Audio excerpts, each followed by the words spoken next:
بسم الله الرحمن الرحيم.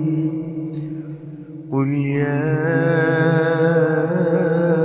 أيها الكافرون لا أعبد ما تعبدون ولا أنتم عابدون ما ولا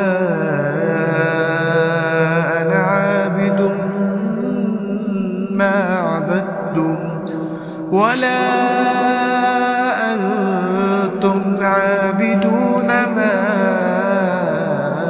أعبد لكم دينكم ولي دين.